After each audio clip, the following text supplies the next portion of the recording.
The instructions of Fomorg, 59th King of Tassoon, were minutely circumstantial and explicit, and moreover, were not to be disobeyed without the incurring of penalties that would make mere death a pleasant thing. Yonner, Grotara, and Thurlane Ludoch, three of the king's hardiest henchmen, riding forth at morn from the palace of Mirab, debated with a thin semblance of jocosity whether, in their case, obedience or disobedience would prove the direr evil. The commission they had just received from Fomorg was no less singular than distasteful. They were to visit Keon Gaka, the long-forsaken seat of the kings of Tassoon, lying more than 90 miles to the north of Mirab amid the desert hills, and, descending into the burial vaults beneath the ruined palace, were to find and bring back to Mirab whatever remained of the mummy of King Nepres, founder of the dynasty to which Fomorg belonged. No one had entered Keon Gaka for centuries, and the preservation of its dead in the catacombs was uncertain. But even if only the skull of Nepres was left, or the bone of his little finger, or the dust of Mummia into which he had crumbled, the men-at-arms were to fetch it carefully, guarding it like a holy relic.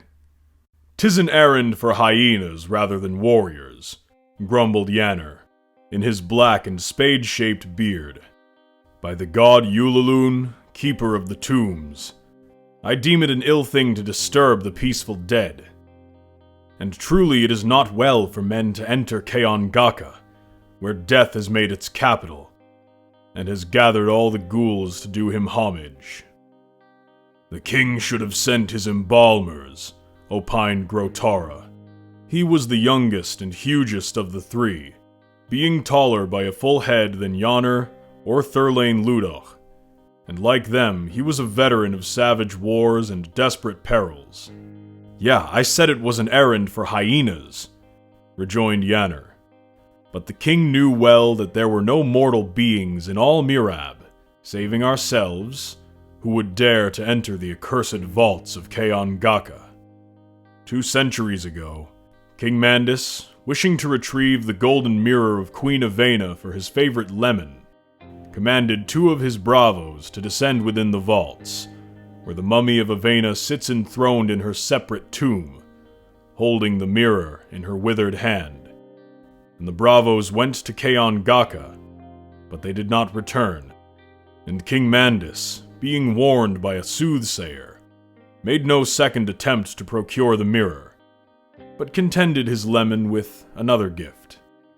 Yonner, thy tales would gladden those who await the scything of the executioner," said Thurlane Ludoch, the eldest of the trio, whose brown beard was faded to a hempen hue by desert suns. "But I chide thee not. It is common knowledge that the catacombs are ridden with worse hauntings than those of liches or phantoms. Strange devils came there long ago from the mad, unholy desert of Dloth. And I have heard it told that the kings forsook Keon Gaka because of certain shadows that appeared at full moon in the palace hills, with no visible form to cast them, and would not depart thereafter, being changeless amid all the changings of the light, and wholly undimmed by the exorcisms of priests and sorcerers. Men say that the flesh of any who dared to touch the shadows, or to tread upon them, became black and putrid like the flesh of month-old corpses, all in a mere instant.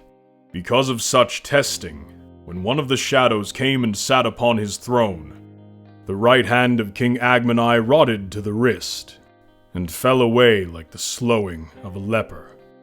And after that, no man would dwell in Keon Gaka." "Verily, I have heard other stories," said Yonner. "The town's abandonment was due mainly to the failure of the wells and cisterns, from which the water vanished following an earthquake that left the land riven with hell-deep chasms. The palace of the kings was surrounded to its nethermost vault by one of the chasms, the King Agmoni was seized by a violent madness when he inhaled the infernal vapors issuing from the rent, nor was he ever wholly sane in his latter lifetime, after the quitting of Keon Gaka and the rearing of Mirab. "Now that is a tale I can believe," said Grotara. "And surely I must deem that Fomorg has inherited the madness of his forefather Agmoni. Methinks that the royal house of Tassoon rots and totters to its fall. Harlots and sorcerers swarm in the palace of Fomorg like charnel worms. And now, in this Princess Lunalia of Xylac whom he has taken to wife, he has found a harlot and a witch in one. He has sent us on this errand at the prompting of Lunalia, who desires the mummy of Nepres for her own unhallowed purpose. Nepres, I have heard, was a great wizard in his time, and Lunalia would avail herself of the potent virtue of his bones and dust in the brewing of her philters. Pah! I like not the task of such purveyance. There are mummies anew in Mirab for the making of potions to madden the queen's lovers. Fomorg is utterly besotted and befooled. Beware, admonished Thurlane Ludoch, for Lunalia is a vampire, who lusts ever for the young and strong, and thy turn may come next, O Grotara, if fortune brings us back alive from this enterprise. I have seen her watching thee. I would sooner mate with a wild Lamia, protested Grotara in virtuous indignation. Thy aversion would help thee not, said Thurlane Ludoch, for I know others who have drunk the potions. But we are now nearing the last wine shop in Mirab, and my throat is dusty beforehand with the very thought of this journey. I shall need a whole stoup of wine from Yoros to wash the dust away. Thou sayest sooth, agreed Yanir. Already I have become dry as the mummy of Nepres. And thou, Grotara? I will quaff any drink, if it not be the filter brew of Queen Lunalia. Mounted on swift, untiring dromedaries, and followed by a fourth camel bearing on its back a light wooden sarcophagus for the accommodation of King Nepres, the three henchmen had soon left behind them the bright and noisy streets of Mirab, and the fields of sesame, the crofts of apricot and pomegranate, lying for miles about the city. Before noon, they had parted from the route of caravans, and had taken a road that was seldom used by any but lions and jackals. However, the way to Keon Gaka was plain, for the ruts of golden chariots were still deeply marked in the desert soil, where rain no longer fell at any season. On the first night, they slept beneath the cold and crowding stars, and kept watch by turn lest a lion should come upon them unaware, or a viper should crawl among them for warmth. During the second day, they passed amid steepening hills and deep ravines that retarded their progress. Here there was no rustling of serpent or lizard, and naught but their own voices, and the shuffling of camels to break the silence that lay upon all things like a mute malediction. Sometimes, on the desiccating tors above them, against the darkly litten sky, they saw the boughs of century-withered cacti, or the boles of trees that immemorial fires had blasted. The second sunset found them in sight of Keon Gaka, rearing its dilapidated walls at a distance of less than 4 leagues in a broad open valley. Coming then to the wayside shrine of Yukla, the small and grotesque god of laughter, whose influence was believed to be mainly benignant, they were glad to go no farther on that day, but took shelter in the crumbling shrine for fear of the ghouls and devils who might dwell in such vicinage to those accursed ruins. They had brought with them from Mirab a wineskin filled with the fervent ruby wine of Yoros, and though the skin was not 3/4 empty, they poured a libation in the twilight on the broken altar, and prayed to Yukla for such protection as he might give them against the demons of the night. They slept on the worn and chilly flags about the altar, watching by turn, as before.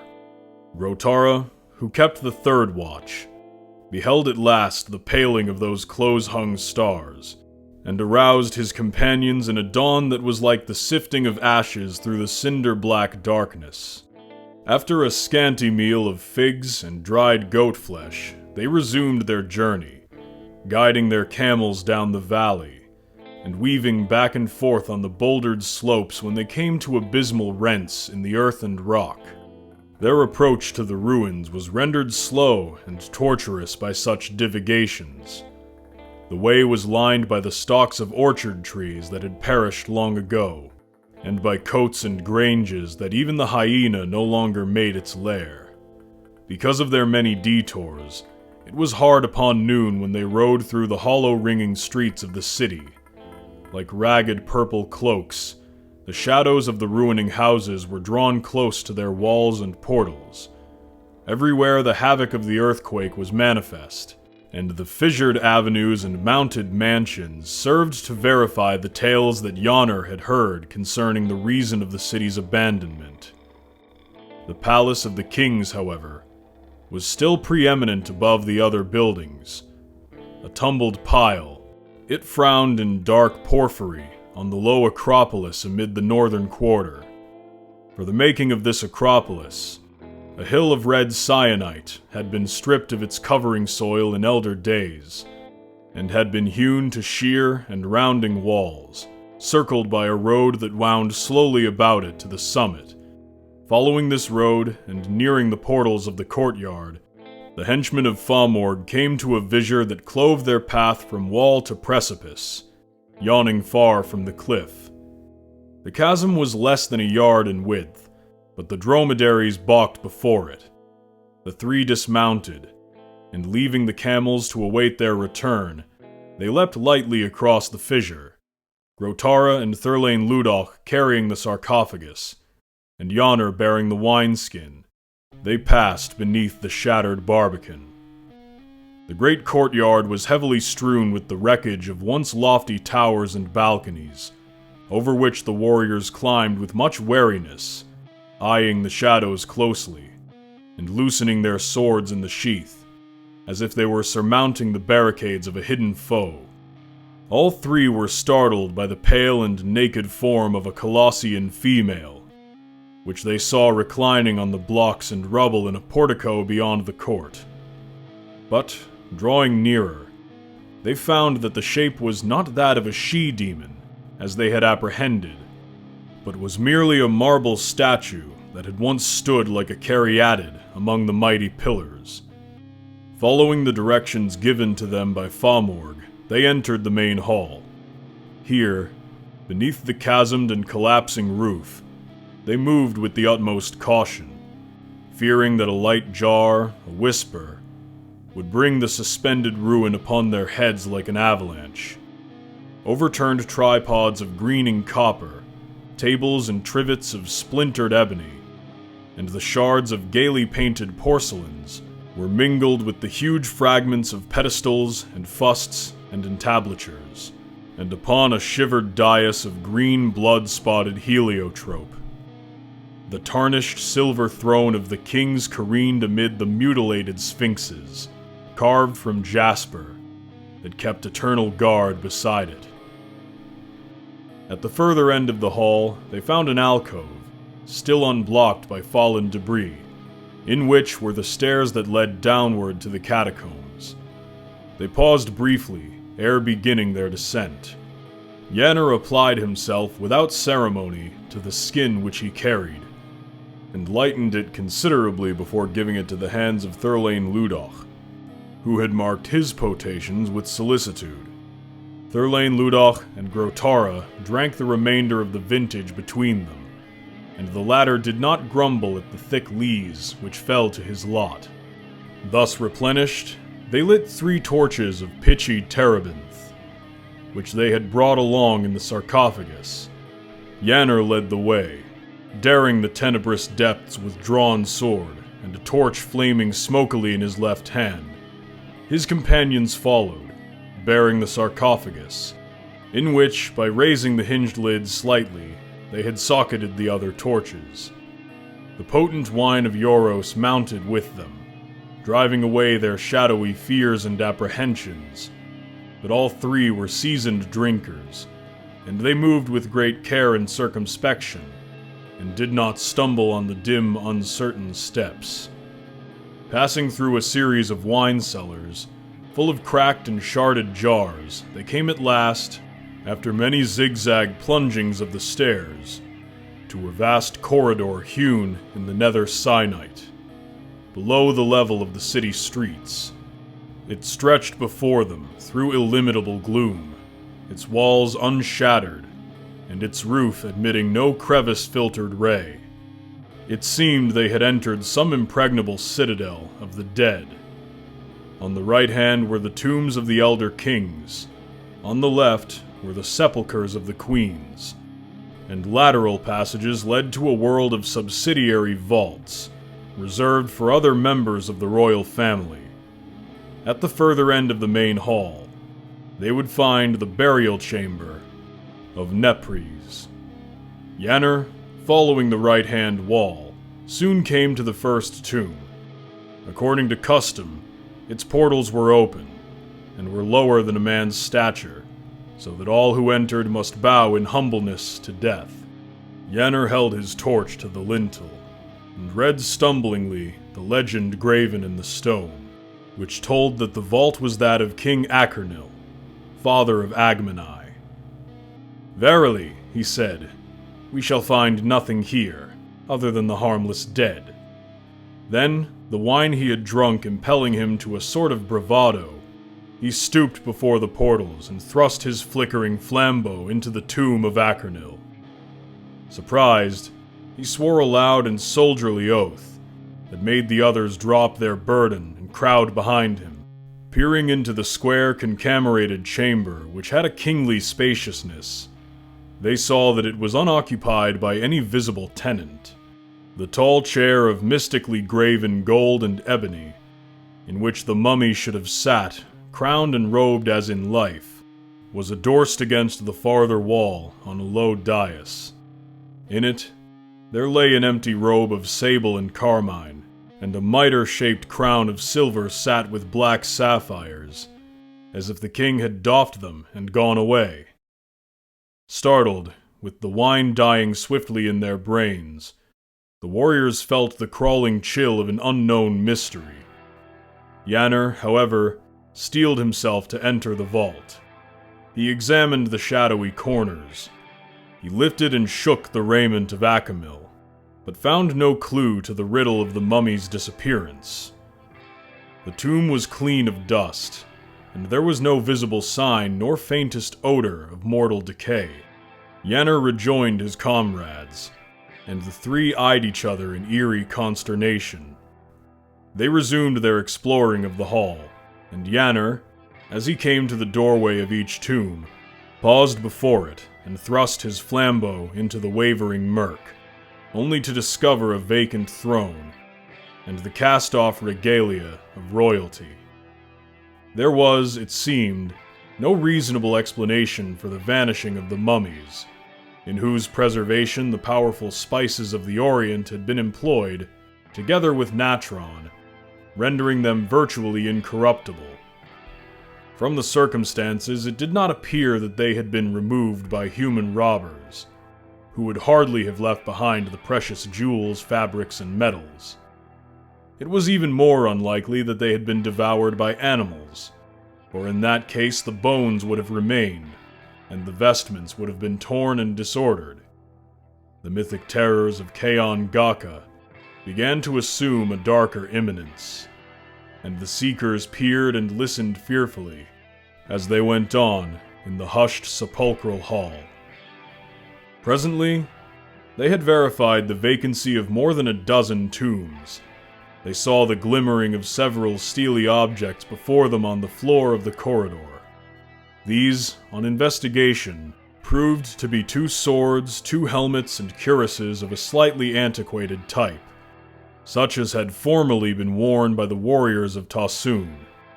They might well have belonged to the unreturning braves sent by King Mandus to retrieve the Mirror of Avena. Yanner, Grotara, and Thurlane Ludoch, viewing these sinister relics, were seized by an almost frantic desire to accomplish their errand and regain the sunlight. They hurried on, no longer pausing to inspect the separate tombs, and debating, as they went, the curious problem that would be presented if the mummies sought by Famorg and Lunalia should have vanished like the others. The king had commanded them to fetch the remains of Nepres, and they knew that no excuse or explanation of their failure to do this would be accepted. Under such circumstances, their return to Mirab would be inadvisable, and the only safety would lie in flight beyond the northern desert, along the route of caravans to Zul-Bashar or Xylak. It seemed that they traversed an enormous distance among the more ancient vaults. Here, the formation of the stone was softer and more friable, and the earthquake had wrought considerable damage. The floor was littered with detritus, the sides and roof were full of fractures, and some of the chambers had partially fallen in, so that their vacancy was revealed to the casual peering of Yanner and his companions. Nearing the hall's end, they were confronted by a chasm, dividing both floor and roof, and splitting the sill and lintel of the last chamber. The gulf was about 4 feet wide, and the torch of Yanner could not disclose its bottom. He found the name of Nepres on the lintel, whose antique inscription telling the deeds and titles of the king had been sundered in twain by the cataclysm. Then, walking on the narrow edge, he entered the vault. Grotara and Thurlane Ludoch crowded behind him, leaving the sarcophagus in the halls. The sepulchral throne of Nepres, overturned and broken, was lying across the fissure that had rifted the whole tomb from side to side. There was no trace of the mummy, which, from the chair's inverted position, had doubtless fallen into those yawning depths in the hour of its overthrow. Before the seekers could voice their disappointment and their dismay, the silence about them was broken by a dull rumbling, as of distant thunder. The stone trembled beneath their feet, the walls shook and wavered, and the rumbling noise, in long, shuddering undulations, grew louder and more ominous. The solid floor appeared to rise and flow with a continuous sickening motion, and then, as they turned to flee, it seemed that the universe came down upon them in a roaring deluge of night and ruin. Grotara, waking in darkness, was aware of an agonizing burden, as if some monumental shaft were builded on his crushed feet and lower legs. His head throbbed and ached, as if from the stroke of a stunning mace. He found that his arms and body were free, but the pain in his extremities became insufferable, causing him to swoon anew when he tried to drag them from beneath their encumbrance. Terror closed upon him like the clutch of ghoulish fingers as he realized his situation. An earthquake, such as had caused the abandonment of Keon Gaka, had occurred, and he and his fellows were entombed in the catacombs. He called aloud, repeating the names of Yanner and Thurlane Ludoch many times, but there was no groan nor rustle to assure him that they had lived. Reaching out with his right hand, he encountered numerous pieces of rubble. Slewing himself toward them, he found several boulderized fragments of stone, and among them a smooth and roundish thing, with a sharp ridge in the center, which he knew for the crusted helmet worn by one of his companions.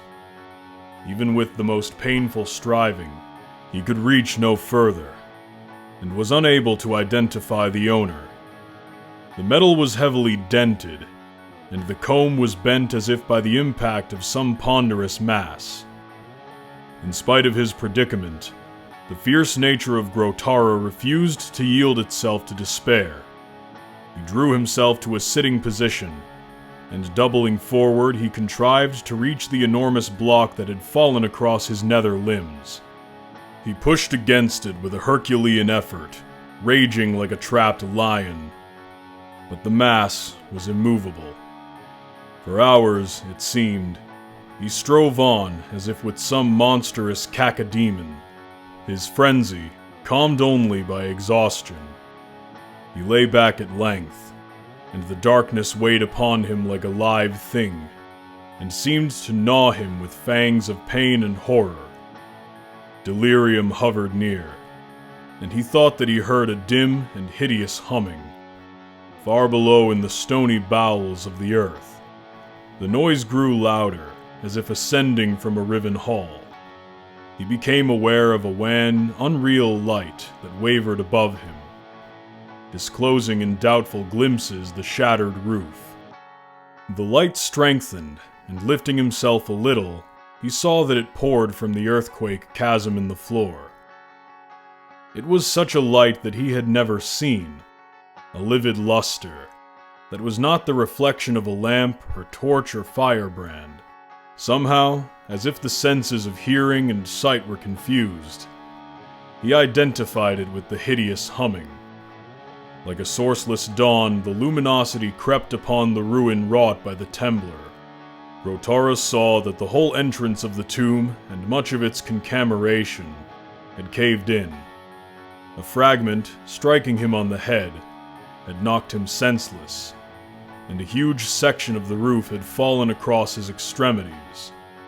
The bodies of Thurlane Ludok and Yonner were lying close to the broadened chasm. Both, he felt sure, were dead. The grizzled beard of Thurlane Ludok was dark and stiff with blood that had run down from the crushed cranium, and Yonner was half buried in a pile of blocks and detritus, from which his torso and left arm were emergent. His torch had burned itself out in his stiffly clutching fingers, as if in a blackened socket. All this Grotara noted in a vague, dreamlike manner. Then he perceived the real source of the strange illumination. A coldly shining, hueless globe, round as a puffball and large as a human head, had risen from the fissure and was hovering above it like a mimic moon. The thing oscillated with a slight but ceaseless vibratory motion.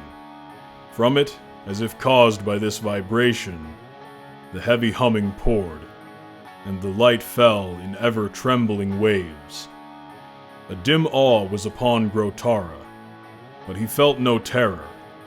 It seemed that the light and sound were woven upon his senses like some Lethean spell. Rigid he sat, forgetful of his pain and despair, while the globe hovered for a few instances above the chasm, and then floated slowly, horizontally, till it hung directly over the upturned features of Yonner. With some deliberate slowness, the same ceaseless oscillation, it descended upon the face and neck of the dead man, which appeared to melt away like tallow as the globe settled lower and lower. The humming deepened, the globe flamed with an eerie luster, and its death-like pallor was mottled with impure iris.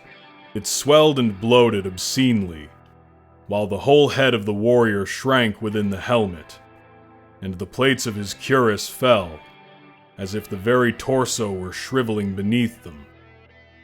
Grotara's eyes beheld the horrific vision clearly, but his brain was numbed as if by a merciful hemlock. It was hard to remember, hard to think, but somehow he recalled the empty tombs, the ownerless crowns and vestments, the enigma of the missing mummies, over which he and his companions had puzzled vainly, was now resolved. But the thing that battened upon Yonner was beyond all mortal knowledge or surmise. It was some ghoulish denizen of a nether world, set free by the demons of earthquake. Now, in the catalepsy that thralled him, He saw the gradual setting of the piled debris in which the legs and hips of Yonner were inhumed. The helmet and body mail were like empty shards. The outflung arm had withered and shortened, and the very bones were dwindling away, appearing to melt and liquefy. The globe had grown enormous. It was flushed with unclean ruby, like a vampire moon. From it there issued palpable ropes and filaments, pearly, shuddering into strange colors, that appeared to fasten themselves to the ruined floor and walls and roof, like the weaving of a spider. Thickly and more thickly they multiplied, forming a curtain between Grotara and the chasm, and falling on Thurlane Ludoch and himself, till he saw the sanguine burning of the globe, as through aberasques of baleful opal. Now, the web had filled the entire tomb. It ran and glistened with 100 changing hues.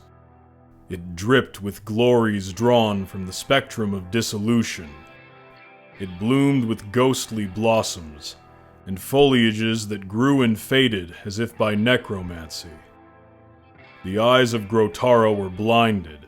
More and more he was meshed in the weird web. Unearthly, chill as the fingers of death. Its gossamers clung and quivered upon his face and hands. He could not tell the duration of the weaving, the term of his enthrallment. Dimly, at last, he beheld the thinning of the luminous threads, the retraction of the trembling aberasques. The globe, a thing of evil beauty, alive and aware in some hollow cryptic fashion, had risen now from the empty armor of Yonner. Diminishing to its former size, and putting off its colors of blood and opal, it hung for a little above the chasm.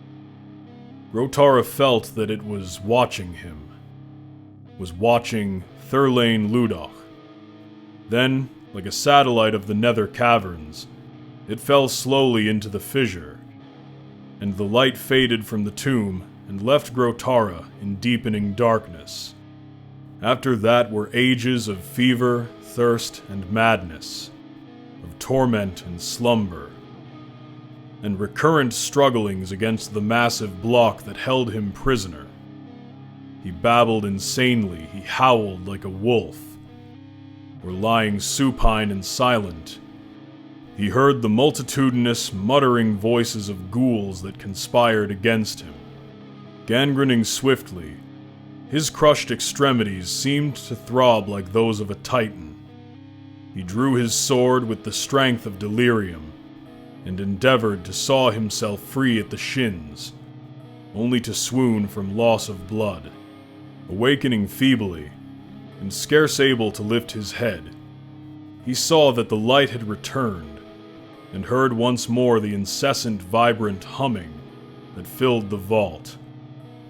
His mind was clear, and a weak terror stirred within him, for he knew that the Weaver had risen again from the chasm, and he knew the reason of its coming. He turned his head laboriously, and watched the glowing ball as it hung and oscillated, and then came down in leisurely descent on the face of Thurlane Ludoch. Again, he saw it bloat obscenely, like a blood-flushed moon, fed from the wasting of the old warrior's body. Again, with dazzled eyes, he beheld the weaving of the web of impure iris, patterned with deadly splendor, veiling the ruinous catacomb with its weird illusions. Again, like a dying beetle, he was meshed in its chill, unearthly strands, and its necromantic flowers, blooming and perishing, latticed the void air above him. But ere the retracting of the web, his delirium came upon him, and brought a demon-peopled darkness, and the Weaver finished its toil unseen, and returned unheeded to the chasm. He tossed in the hells of fever, or lay at the black, undivined nadir of oblivion. But death tarried, still aloof, and he lived on by sheer virtue of his youth and giant strength. Once more, toward the end, his senses cleared, and he saw for the third time the unholy light, and heard again the odious humming. The Weaver was poised above him, pale, shining, and vibrant, and he knew that it was waiting for him to die. Lifting his sword with weak fingers, he sought to drive it away, but the thing hovered, alert and vigilant beyond his reach, and he thought that it watched him like a vulture. The sword dropped from his hand. The luminous horror did not depart. It drew nearer, like an eyeless, pertinacious face, and it seemed to follow him, swooping through the ultimate night as he fell deathward. With none to behold the glory of its weaving, with darkness before and after, the Weaver spun its final web in the tomb of Nepres.